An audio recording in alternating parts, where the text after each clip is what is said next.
뉴욕 증시, 부츠한도 잠정 합의에도 혼조, 나스닥 0.3% 상승 마감. 뉴욕 증시는 미국 정치권이 부츠한도 상향 이슈에 잠정 합의했다는 소식에도 혼조세를 보였습니다.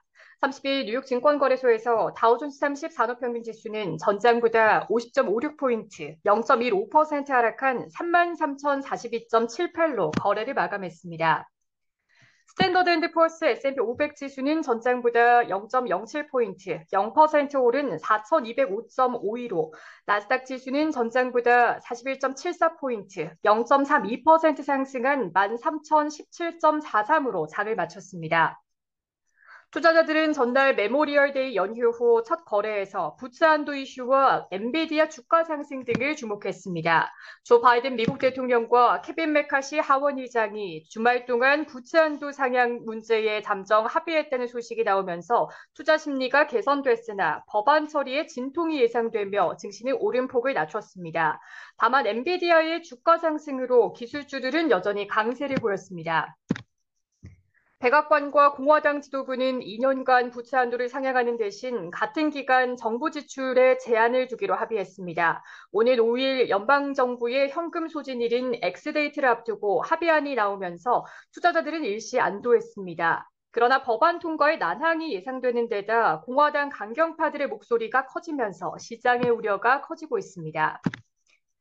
이날 예정된 하원 운영위원회에서 공화당 강경파 2명의 위원이 합의안에 강하게 반대한 가운데 최소 20명의 공화당 의원이 이번 합의안에 반대 의사를 표명했습니다. 보수단체인 프리덤 웍스와 헤리티지 재단 등이 해당 합의안에 공개 반대하며 법안에 찬성하는 공화당 의원들을 추후 평가하겠다고 으름장을 놨습니다. 일부 민주당 의원들도 해당 법안에 우려를 표했습니다.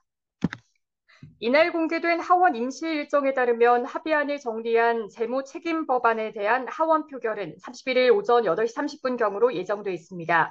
그러나 하원 전체 표결 전에 법안의 토론 규칙을 정하는 하원 운영위원회에서 절차상 과반의 찬성을 얻어야 본회의 심의로 넘어갈 수 있습니다. 하원 운영위원회는 공화당 위원 9명과 민주당 위원 4명으로 구성되어 있으며 이미 2명의 공화당 위원이 본회의의 포결 심의에 반대의 뜻을 표명한 상태입니다. 법안 처리에 시한이 얼마 남지 않은 만큼 법안 처리 과정 하나하나가 시장의 주목을 받을 것으로 예상됩니다. 엔비디아의 주가가 추가 상승하며 시가총액이 1조 달러를 넘어섰다는 소식은 기술주에 대한 투자 심리를 강화했습니다.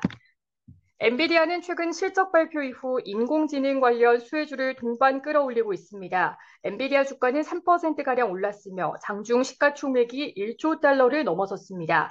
애플과 마이크로소프트, 아마존과 알파벳에 이어 1조 달러 클럽에 가입하게 된 셈입니다. 반도체 기업 중에서 시총이 1조 달러를 넘은 것은 엔비디아가 유일합니다. 기술주의 반등에 S&P 500 지수가 4,200을 돌파하면서 연말 전망치도 상향되고 있습니다. RBC는 올해 연말 S&P 500 지수 전망치를 기존 4,100에서 4,250으로 상향했습니다. 강세 시나리오에서는 4,400에서 4,600까지 오를 수 있다고 내다봤습니다. 투자자들은 부츠 한도 이슈가 종료되면 다음 달 예정된 연방공개시장위원회 정례 회의를 주목할 것으로 예상됩니다. 토마스 바킨 리치먼드 연방준비은행 총재는 이날 인터뷰에서 미국 경제가 급격히 둔화하지 않는다면 높은 인플레이션이 빠르게 해소되지는 않으리라고 예상했습니다. 그는 인플레이션이 많은 사람이 기대한 것보다 훨씬 더 끈질기다라며 기업들의 가격 인상을 멈추게 하려면 수요가 현저하게 둔화해야 한다고 강조했습니다. 그는 다음 회의와 관련해서는 아직 결정을 내리지 않았다고 말했습니다. S&P 500 지수의 필수 소비재와 에너지, 헬스와 자재 관련주가 하락하고 임의 소비재와 기술, 부동산 관련주는 올랐습니다. 테슬라 주가는 일론 머스크 테슬라 최고 경영자가 이날 중국 베이징에서 친강 외교 부장을 만났다는 소식에 4% 이상 상승했습니다. 머스크 CEO가 중국을 방문한 것은 약 3년 만으로 이번 방문은 미중 간 긴장이 지속되는 가운데서 나왔다는 점에서 주목을 받았습니다. 전기차 충전업체 차지포인트 주가는 뱅크 오브 코리아가 투자 의견이 중립에서 매수로 상향했다는 소식에 14% 이상 올랐습니다. 이날 발표된 경제 지표는 혼조세를 보였습니다. S&P 코어로즈 케이스 실러에 따르면 올해 3월 계절 조정 전미 주택가격 지수는 전월보다 0.4% 올랐습니다. 전월에 0.7% 오른 후 2개월 연속 상승했습니다. 20개 도시의 주택가격 지수도 계절 조정 기준 전월보다 0.5% 올랐습니다. 컨퍼런스 보드가 발표한 5월 소비자 신뢰 지수는 102.3으로 전월 수정치인 103.7에서 하락했습니다.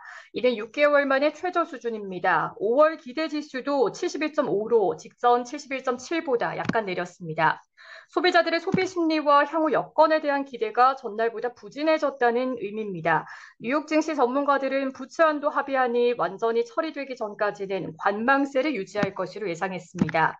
인터랙티브 인베스터스의 리처드 헌터 시장 담당 대표는 마켓워치에 부채 한도 합의에 초기 반응은 긍정적이었지만 합의안이 완전히 결승선을 넘은 것은 아니라는 사실에 심리가 누그러질 것이라며 다음 장벽은 이미 일부 불만의 목소리가 나오고 있는 의회라고 말했습니다.